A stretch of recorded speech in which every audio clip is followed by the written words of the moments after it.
जमेश्वर पश्चिम एवं आत्मविश्वेश्वर पूर्व संकट घाट निकटरे स्थित जमादित्य दर्शन कले मनुष्य को जमालोक देखा पड़े नहीं। भौमवारी अर्थात रविवार चतुर्दशी दिन जम तीर्थरे स्नान करी जमेश्वर एवं जमादित्यंकर दर्शन कले मानव समस्त पापरू मुक्त हो जाए। प्राचीन काल रे जमराजा जमतीर्थरे कठोर तपस्या करी भक्त मानक उद्धार करने निमंते जमेश्वर एवं जमादित्य स्थापन करथिले।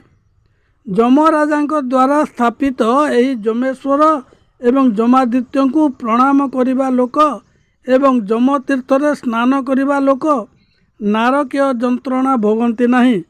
एठारे पूजा करिबा द्वारा पितृगण परिशोध होता है, पितृ ऋण परिशोध होता है।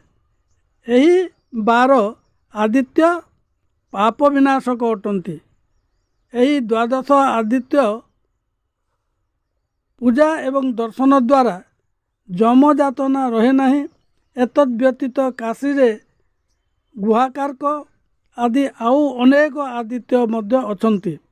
समस्तंकर पूजा विधि मंगलकर अटे। 12 आदित्यंकर कथा शुणिबा लोकर मध्य शुभ लाभ प्राप्ति होता है।